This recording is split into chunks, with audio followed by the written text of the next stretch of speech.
사도 바울이 밀레도에서 교회 장로들을 정해놓고 자기가 지금까지 지내오는 동안에 모든 것 정성을 다해서 복음을 전했는데 지금은 성령의 매임을 받아서 예루살렘을 향해 가게 됐습니다. 그런데 성령이 내게 밝히 말씀하시기를 각 도성에서 결박과 환난이 나를 기다린다고 하십니다. 그러나 나는 나의 달려갈 길과 내가 주 예수께로부터 받은 사명, 곧 하나님의 복음을 증거하는 일을 마치기 위해서는 내 생명까지도 조금 더 귀한 것으로 여기지 않겠습니다 하는 아주 비장한 각오를 피력한 장면입니다. 주 예수께 받은 사명, 이것은 바울만 사명을 받은 것 아니고 우리 모두가 다 사명을 받은, 우리는 사명적 존재입니다. 모르고 느끼지 못해서 그러지 다 사명을 받은 사람입니다. 칼 힐티라고 하는 소설의 유명한 철학자가 있었는데 그분이 그런 말을 했습니다. 사람이 나서 자기의 사명이 무엇인 걸 깨닫는 날처럼 복되고 의미 있고 보람되고 행복하고 만족한 날이 없다 그랬습니다. 사명을 느끼고 사는 사람, 모르고 사는 사람, 하늘과 땅의 질적인 삶의 차이가 있습니다. 우리 예수 믿는 사람들은 다 하나님께로부터 사명을 받아가지고 왔습니다. 한문으로 사명이란 말을 심부름할 사자에 목숨 명사를 씁니다. 우리 생명은 우연히 태어난 게 아니라 심부름을 하는 생명이다. 그럼 누구 심부름? 하나님의 심부름을 맡았다. 이걸 느끼고 깨닫는 걸 사명감이라고 말합니다. 아주 이거 중요합니다. 그런데 물론 이 사명에는 심부름에는 큰 심부름도 있고 작은 심부름도 있고 그래요. 가령 보세요. 나라에 큰 심부름 맡아가지고 워싱턴 DC에 미국에 간 사람을 큰 심부름 한다. 그래서 뭐라고 그러죠? 대사라 그래. 대사. 큰 심부름. 제가 초등학교 다닐 때 백목돈 날라다 주고 칠판 주고도 털어다 주고 한 심부름 하는 아이가 있었는데 작은 심부름 한다. 그래서 소사라 그랬어요. 특별한 심부름 맡은 사람을 뭐라 그래요? 특사라 그래요. 몰래 심부름 하는 사람을 뭐라 그래요? 밀사라 그래요. 다 이게 심부름 하는 거예요. 근데 심부름에는 큰 심부름도 있고 작은 심부름도 있어요. 그러나 중요하기는 똑같아요. 우리 세상에서는 뭐 큰 심부름 하는 사람은 중요하고 작은 심부름 하는 사람은 좀 덜 중요하고 라고 차별을 두는데 하나님께는 구별은 있어도 차별은 없어요. 다 중요해요. 요새는 모든 가치 기준과 문화가 달라졌습니다만 제가 어릴 때만 해도 가령 가정에서 아기를 낳잖아요. 낳는데 아들을 낳으면 아주 그 산모가 뻐젓했습니다. 미국을 먹어도 와서 가슴 딱 내밀고 먹고 시부모 보기도 자랑스럽고 남편한테도 뭐 자기 할 일 다 한 것 같고 또 누가 와서 뭐 낳냐 그러면 아들 낳았어요. 아주 떳떳하게 대답했습니다. 그런데 똑같은 고생을 하고도 딸을 나누면 뭐 미국을 먹긴 먹지만 그저 가슴 쭈그러들고 먹고 시부모 보기도 미안하고 남편 보기도 뭐 자기 책임 꼭 아니지만 다를 못한 것 같고 누가 와서 물으면 그때는 그랬습니다. 못 쓸 거 하나 났어요. 그때 표준으로 하면 여기 못 쓸 거 상당히 많습니다. 그때 문화가 그랬습니다. 그래서 아들을 낳아야 대접을 받고 그랬어요. 가정에서 이렇게 아들은 중요하고 딸은 좀 덜 중요하고 차별을 두는 문화가 있었습니다. 그런데 하나님께는 그런 게 없습니다. 제가 들은 얘기인데 저 포항에 최 목사님이라는 분이 계셨는데 가정을 이루어서 토대를 낳는데 딸을 낳았어요. 그러니까 아무래도 목사님은 좀 다르잖아요. 하나님 감사합니다. 이게 귀한 선물 주시니 감사합니다. 그러면서도 그 당시에 문화의 영향을 또 안 받을 수 없잖아요. 그래서 첫 번은 딸을 주셨지만은 다음번에는 아들 주실 줄 믿습니다 하고 기도했어요. 근데 두 번째 또 들렀어. 이 두 번째 딸을 줬는데 세 번째는 틀림없이 아들을 주실 줄 믿습니다 몇 번씩 했대요. 세 번째 또 딸을 낳대. 대개 그 당시에는 한 서너 번째 딸을 낳으면 어떤 마음을 가지는 거 아니? 이왕에 시작한 거 아들 낳을 때까지 한번 낳아보자 해서 낳는 거예요. 네 번째 또 딸을 낳았어. 다섯 번째 또 딸을 낳았어. 우리 집사람이 여기 앉아 있습니다만은 우리 집사람 말 들으니까 그 집에서 딸을 다섯 번째 딸을 연달아 낳았어요. 그러니까 너무 기가 막혀가지고 이름을 짓지 않고 그저 별명으로 오바우, 다음엔 아들 낳아. 이름을 지어줄 줄 알았어요. 이건 초등학교 갈 때까지 이름을 안 지어줘가지고 학교는 가야 되는데, 그래서 우리 집사람이 제가 이름을 지었어요. 용자라고. 용자의 전성시대 있잖아요. 근데 그 집안 다 이름이 종자예요. 이 항목을 종숙이, 종애, 종신이, 종숙 다 그런데 우리 집사람만 용자예요. 그만큼 아예 집에서 무시해서 피난 나왔지만 평화돼서 나왔는데 안 데리고 딸 나와가지고 살아서 그래도 날 만나가지고 지금 60년 동안 지금 살고 있습니다. 집안에서도 딸 나면 무시해. 이 저 목사내가 네 번째 딸, 다섯 번째 딸이죠. 여섯 번째는 틀림없이 주실 줄 믿습니다. 웬걸 또 딸라. 마지막으로 한 번 꼭 하나님 주실 줄 믿습니다 하는데 아들 나온 줄 알았더니 또 딸라서 딸이 1급을 계속 났어요. 그러니까 또 할 말 없잖아요. 그러다가 한국 동란이 일어났어요. 다 피난들 가는데 목사한테가 이거 교인들 가는 거 봐주고 그러라고 피난 못 가고 그러다가 결국 막 못 갔는데 교인들은 다 피난 가고, 다행히 거기 장로님 한 분이 계셨는데, 김 장로님이라는 분이 계셨는데 형제같이 지나는 가까운 친구 장로인데 그에게 못 갔어요. 한 번은 그 장로님이 목사님을 불러서 목사님 우리 점심이나 같이 합시다. 그래서 좀 만나서 이런 얘기 저런 얘기 하는데 목사님이 그 어젯밤 어제 저녁을 먹다가 이 얘기가 나왔는데 우리는 50이 넘도록 지금 애가 없잖아요. 전 낳기가 어려운데 애 낳는 거 배 아파서 낳는 경우도 있지만 가슴으로 낳는 경우도 있다는데 우리는 배 아파라기는 틀렸으니까 가슴으로 낳는 애 하나 낳으면 어떻겠나. 그럼 좋겠다. 그럼 어디서 데려오나?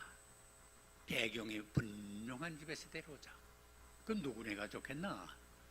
우리 목사님네 우리 청대 이상으로 가깝게 지내고 누구나 그 집 딸이 7씩이나 되는데 하나쯤 줘서 자리도 날 터인데 데려오고 그 집 아이들 더 씩씩하게 잘 자라는 게 좋으니까 그저 누굴 주든지 어디 그저 아이처럼 키웁시다. 그러면 그대게 지금 생활도 어려운데 보탬이 될 거 아니냐. 입 하나 들어주면 그만큼 보탬이 될 거 아니냐. 그러니까 목사님한테 돕기도 할 겸 우리 애들 키울 겸 하자고. 근데 이거 조금이라도 목사님 돕고 싶은 마음으로 하는 건데 목사님 마음이 안 들고 기분이 예쁜 거죠. 없던 거로 하면 됩니다. 목사님 어떠세요? 그러지 않아도 참 식생활이 어려운 형편이 있는데 하나 키워주고 갔더니 얼마나 고마워요. 괜찮다고. 근데 가만히 생각해보니까 자기 혼자 답할 말은 아닌데 사모님이 계시잖아요. 그래서 내가 절반만 대답하니까 나머지 절반 우리 집사람하고 의논해서 대답할게요 하고서 해줬대요. 집에 들어가니까 못쓸 것들 다 잠자고 있는데 사모님이 오늘 장로님 만나서 좋은 얘기 있어서요. 그래서 있던 그 얘기 그대로 했대요. 그래요? 그러면 누굴 주면 좋겠어요? 또 목사님 깊이 생각 안 하고 맞달 주지 맞달. 사모님 말씀이 여보 다른 사람이야 쓸 거 못 쓸 거 이 얘기가 많지만은 우리 집으로 말하면 딸 1급 중에 마디 하면 대표 아닙니까? 왜 대표를 남을 줍니까? 그래요. 그럼 둘째 주지. 여보, 당신 우리 애들 사정을 잘 모르지. 사정이 어떤데? 우리 애들이 보통 보통 극성 맞은 애들이 아니에요. 어제 당신만 나가면요 커튼에 매달려 그네를 안 됩니까? 피아노에 올라가서 댄스를 안 합니까? 나만 알 거이 없습니다. 그래도 이거 둘째가 기강이 딱 잡혀내가면서 셋째 역에 넷째 역에 다섯째 역에 딱 해서 이만큼 남아나지. 우리 집 둘째 줘보세요. 우리 집 난탕 납니다. 그럼 집안의 질서를 위해서 둘째 주면 안 되고 셋째 주자. 셋째 여보, 당신 내 사정 모르지? 아니 당신 사정이 어떤데? 내가 이 허리증이 있고 디스크가 있어가지고 무거운 걸 들기랍니까? 힘든 일을 하기랍니까?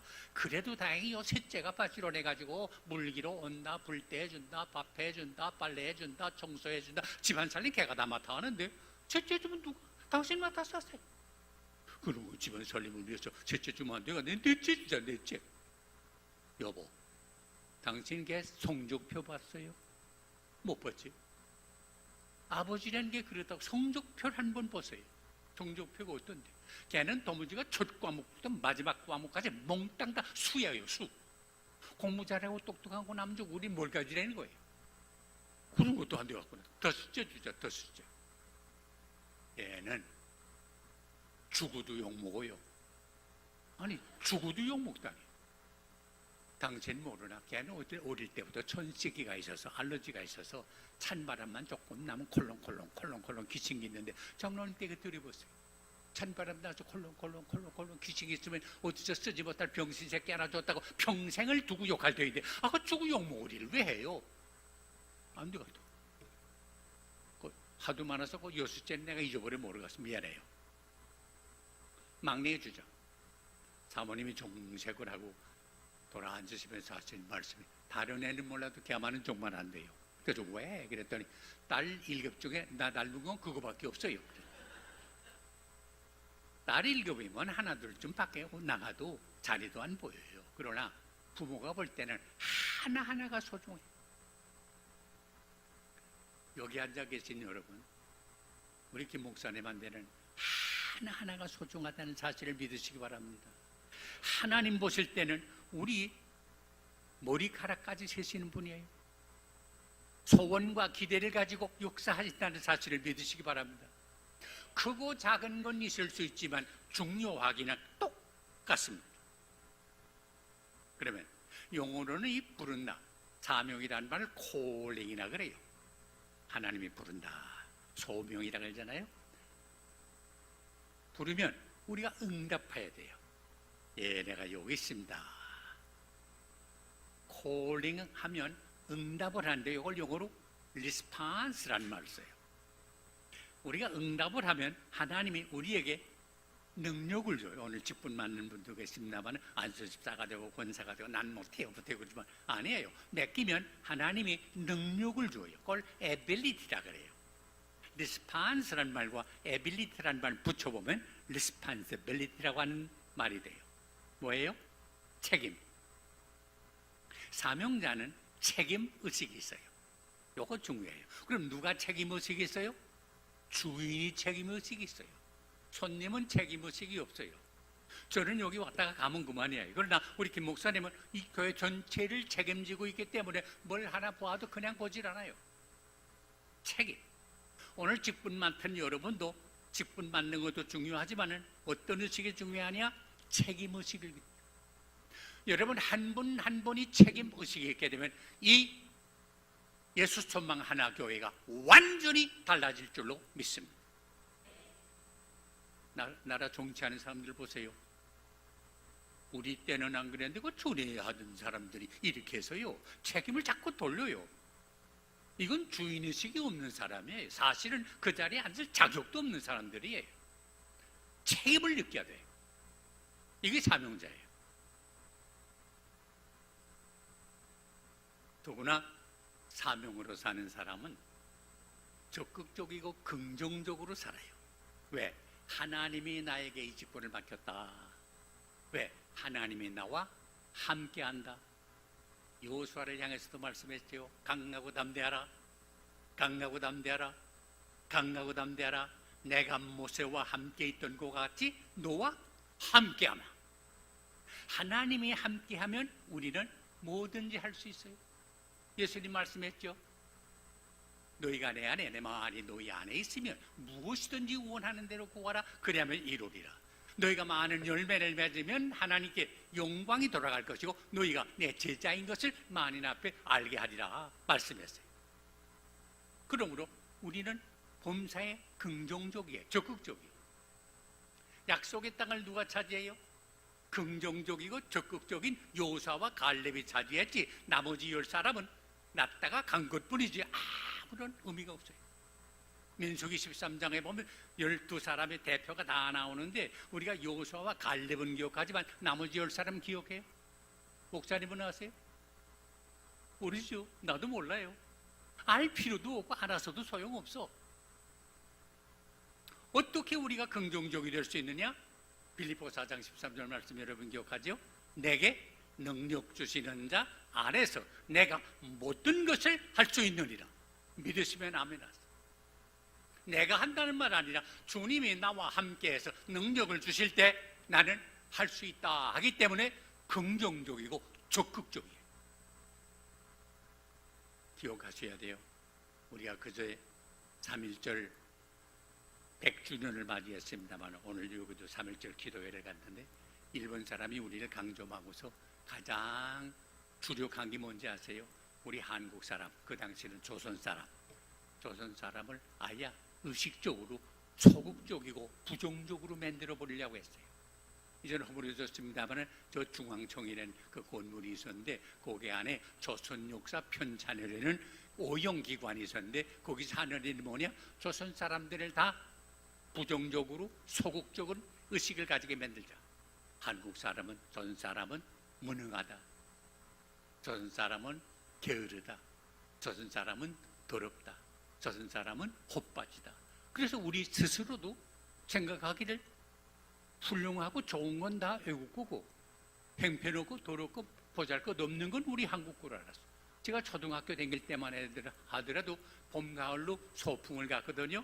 갈 때 좋은 데 가잖아요. 산천이 아름다운 데 가는데 나는 아직도 그 생각하면 가슴이 저린데 친구들이 이야 외국 같다, 외국 같다. 제 나라의 아름답고 좋은 걸 보면서도 좋은 거 보면 외국이고 우리는 더럽고 행편없는 걸 우리 걸로 알았어요. 애 엄마들한테도요 다 망해버리라고 좀 말 안 듣고 좀 속색일제 있잖아요. 이전 그런 말이 없어졌습니다만은 야 이 망할 자식, 망할 자식 그랬어. 그래요? 야 빌어먹을 자식, 빌어먹을 자식. 다 망하고 다 빌어먹으라고. 어느 엄마가 자기 자식이 빌어먹고 망할 원하요? 그냥 무의식적으로 그걸 자꾸 집어넣어서 했죠. 다 망해라, 빌어먹어라. 어떤 분이 해석을 잘하대요. 그렇게 망해라, 빌어먹어라 해서도 망하지 않고 빌어먹지 않은 이유가 있는데 코 풀라고 할 땐 제대로 했대요. 야 흥해라, 흥해라 그랬다. 흥해야지 망하면 되겠어요. 직분자들은, 교인들은 언제나 적극적이고 긍정적이에요. 심지어 일본 사람들이 전 다 없었습니다만 높은 봉우리 맨 꼭대기에 뭘 했는지 아세요? 말뚝을 박았어요. 말뚝을 박았어요. 이거 다 미신이에요. 그래서 길을 다 죽여, 한국 사람 다 길을 죽여서 맥없이 있다가 자기 심부름만 하다가 가라고. 그래도 우리 예수 믿는 사람들이 적극적이고 긍정적으로 살아서 오늘 우리 한국 사람이 그 의식을 바꿨잖아요. 믿는 자에게 능치 못할 것이 없느니라. 그래서 지금 한국이 얼마나 앞서 나가고 경제적으로도 11번째 나라가 될 정도로 발전하지 않았어요. 적극적이고 긍정적이어야 돼요. 그리고 사명 따라 사는 사람은 확신과 열의가 있어요. 내가 하는 일은 하나님이 맡긴 거다 하는 데에 확신이 있어요. 그래서 뜨거운 마음으로 이 일을 감당하려고 해요. 목사도요, 말씀을 전할 때 내가 전하는 말씀에 대한 확신이 있어야 돼요. 이게 하나님의 말씀이라고 하는 확신이 있어야 돼요. 그래야 뜨거운 마음으로 말해요. 이걸 영어로 conviction과 enthusiasm이라는 말을 쓰는데 물건 하나를 팔아도 그렇잖아요. 다른 남자들이 양복을 했는데 좀 뭐 요새는 뭐 기성복이 잘 나온다마는 전에 좀 몸에 꼭 맞는, 자기 몸에 맞는 옷을 입으려면 양복점을 찾아가야 되잖아요. 서울로 말하면 그 소공동에 가면 대를 물려하는 양복점들이 있거든요. 같은 한 집에 들어갔어요. 했더니 주인이 돋보기를 주고 자기 회계장부를 뒤죽뒤죽 보다가 손님이 들어오니까 돋보기 농으로 보니까 뭐 도둑놈처럼 생기지 않았으니까 보다가 자기 사갔으면 사고 말갔으면 말겠지 하는 마음으로. 그래서 손님이 기분은 꽤 꼭 안 좋지만 또 나가기는 그렇고 해서 이렇게 저렇게 보는데 여기 옷감이 마음에 드는 옷감이 하나 있어요. 그래서 요 옷감은 저거 뭡니까? 그래, 네, 그 새로 들어온 옷감인데요. 어떤 옷감인데요? 그러니까 뭐 내가 입어봐서 알죠? 그런 옷 사갔다 그런 사람 있을까요? 그저 기분 섭섭한 마음으로 나오는데 잘 가려는 차도 없어. 착 돌아서니까 또 다른 가게가 있잖아요. 간판만 다르죠. 옷값 다 갔거든요. 착 돌아서는데 주인이 기다리고 있다. 아, 선생님 어서 오세요. 어서 오세요. 뭐 좀 도와드릴게요. 그래서 옷감 좀 보러 왔는데, 아, 그렇습니까? 요새 새로 들어온 옷감이 있는데, 이리 오세요. 그래서 안내해서 가보니까 조금 전에 본 옷감 똑같은 게 보여요. 그래서 요건 무슨 옷감입니까? 아, 역시 선생님 보시는 눈이 다르습니다. 우리 양복지 업계로 말하면 이거 환상의 옷감입니다. 이태리와 기술을 제휴해가지고 이 옷감 만들어 그렇게 해서다가 성공해가지고 어제 마침 도착했는데 선생님 어떻게 그렇게 딱 시간 맞춰서 오셨어요. 한번 보십시오 하더니 옷감 피를 뽑아가지고 늘어지니까 보세요. 선생님 품위가 달라집니다. 이왕이면 살만 있잖아요. 서거스면 서거 멀거스면 멀고 아니 그 누가 사갔어요? 우리가 복음을 전하는 것도 그래요. 여러분 예수 믿어 구원받은 데 확신이 있습니까?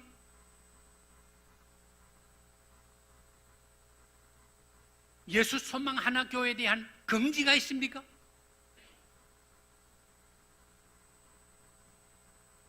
친구가 너 교회 나가네? 너 교회 나가. 어디 교회 나가? 예수 소망 하나 교회 나가. 그 교회는 어떠니? 너 그치? 그렇지 뭐. 난 그 교회 한번 가볼래. 그런 마음이 있을까요? 야말 마라. 우리 교회 3년 전에 예배당 짓고 우리 목사님 참 그 어려운 가운데 다 견디고 그래서 지금 예배당 잘 지어놨는데 우리 목사님 한번 말씀 한번 들어봐. 예수 안 믿고 못 간다. 정말 사는 맛이 있어. 그래 뜨거운 마음이 있어야지. 그렇고 그래. 되겠지? 확신과 열의를 가지고 복음을 전해야. 끝으로 최선을 다하여. 사명 맡은 사람은 최선을 다하여. 내가 받을 만큼 최선 다하여 100% 해야. 오늘 여기도 바울이 뭐랬어요? 내가 이 사명을 감당하기 위해서는 생명을 조금 더 귀한 것으로 여기지 않습니다. 목숨 내놓고 한 거예요. 세상에 무섭다도요. 목숨 내놓으면 무서운 게 없어요. 요새 뭐 살기 어렵다 하지요. 그런다고 다 죽을까봐 걱정해서 그러지 목숨 내놓으면 무서울 것도 없고 힘든 것도 없어요. 제가 목회할 때 어느 자매님 한 분이 저를 찾아왔어요. 목사님, 제가 갈보리 교회 나온 지는 3년 됐고요. 저 부산 서면에서 7년 동안 교회 다녔습니다. 근데 그동안 뭐 부끄럽지만 이거 교육자님 한 번도 대접을 못해가지고 내가 큰맘 먹고 한번 목사님 전던 사람들 다 한번 좀 대접하고 싶은데 한번 날 정해가지고 연락해 주시면 우리가 모시게 해요. 그래서 이제 우리 교육자들 열었대는데 다 의논해가지고 어느 날 저녁에 가기로 했는데 아직도 제가 눈에 선한데 긴 상에다 접시에다 음식을 해놓았는데 하여간 우리 또 한국 여자들 왜 손이 크잖아요. 이거 다 듬뿍하죠. 복이나 다 먹지 못해. 듬뿍 해놓아 쫙 접시를 붙여가지고 맨날 놨는데 그리고 이분이 너무 흥분해가지고 앉지도 못하고 서지도 못하고 앉았다가 섰다가 하면서 너무 흥분해가지고 목사님 나오는 꿈 같기도 하고 생시 같기도 하고 너무 좋아서 어쩔 줄 모르가서요. 제 바로 맞은편에 그 주인님이 앉았는데 저분이요 부산 서면에서 조폭 두목했어요. 얼마나 성미가 못돼 먹었는지 점심 정성껏 해서 대접하게 되면 잡수다가도 그저 기분 조금 나가면 그 밥상차로 들어선 대문짝에 가당하게 내본지기를 한 줄에 두세 번 그랬어요. 그런데 지금 예수 믿고 나니까 완전히 달라졌지요. 천사처럼 됐지요. 그러니까 아무리 지나가니지만 그 뭐 좀 조폭 두목 노릇했다는 게 뭐 그게 자랑스럽진 않잖아요. 그러니까 얼굴이 새빨개지면 쓸데없는 얘기 목사님한테 해가지고 창피하지 마. 네가 전에 그랬지 지금 그런가? 그러니까 전에 그러던 분이 지금 이렇게 좋아졌으니까 내가 너무 좋아서 간증하는 거 아니야? 그러니까 저기는 뭐 그래. 그래서 무슨 말인가 했는데 나중에 알고 보니까 남자는 초면에 조폭 두목, 여자는 여자 깡패 두목. 야, 두목끼리 사는 집 봤어요. 근데 나는 솔직히 그 말은 들어봐서도 두목을 만나본 적은 없거든요. 근데 자기들이 뭐 두목 노릇하니까 틀림없는데 그분을 만나니까 내가 놀란 게 있어요. 난 두목 가면 얼굴이 흠상궂고 한 번 흘기기만 해도 그저 기절할 정도로 무서운 그런 어깨가 딱 벌어진 등치가 있는 그런 존재인 줄 알았는데 얼굴이 자그마한 분이 가만잡잡한 분인데 체구도 나보다 크질 못해요. 그래서 야 이거 근데 어떻게 두목했나 궁금한 생각도 나고 해서 또 자기네가 꺼낸 말이고 그래서 선생님 나는 두목을 만나본 적은 없습니다만 듣긴 했는데 내가 생각했던 거하고 너무 다르네요. 솔직한 말로 조폭 두목하려면 싸움을 잘해야 될 거 아닙니까? 뭐 말하자면 그렇죠.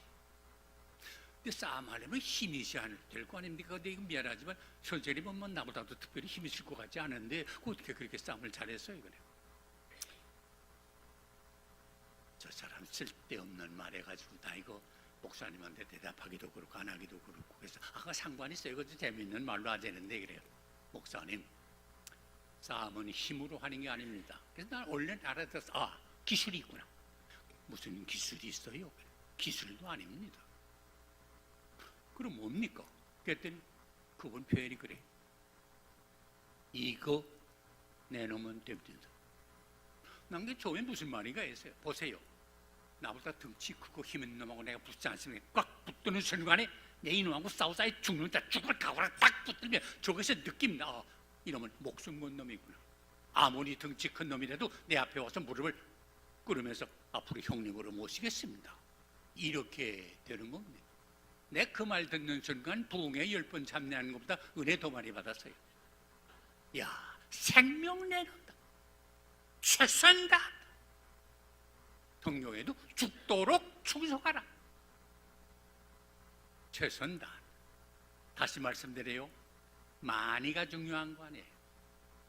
예수님이 비유 가운데도 5달란트 맡은 사람이 5 남겼더니 칭찬했죠. 2달란트 받은 사람이 2 남겼더니 칭찬했죠. 5과 2는 2배 반이에요. 그냥 칭찬은 글자 하나 들지 않고 똑같아요. 그런데 하나 받았던 사람은 그대로 남겼어요. 그대로 했더니 아무것도 못 남겼어요. 악하고 게으른 종이 됐어요. 직분 맞는 게 중요한 것 아니라 내가 이것 가지고 얼마나 최선 다해서 남기느냐 하는 게 중요해요. 우리 언젠가는 하나님 앞에 가서 설 터인데 너는 이 일을 하면서 뭘 했느냐 물을 때 이겁니다 하고 내놓을 수 있어야 돼. 그래서 착하고 충성된 종아 네가 작은 일에 충성했으니 내가 큰 것으로 내게 맡기는데 너는 주인의 즐거움에 참여할지어다. 칭찬 듣는 사명자가 되시기를 주의 이름으로 축원합니다. 기도하십시다. 하나님 아버지, 많은 사람 가운데 저희를 불러 하나님의 자녀 삼아주시고 충성되이 여겨주어서 주의 몸된 교회에 귀중한 직분을 맡겨주시는 것 감사합니다. 기대와 소원이 계셔서 이런 직분 우리에게 사명으로 맡겨주었는데 사명감 가지고 주인의식 가지고 책임있게 적극적인 자세로 확신과 열의를 가지고 최선 다해서 나중 하나님 앞에 설 때는 칭찬 듣는 종들 되게 하여 주시옵소서.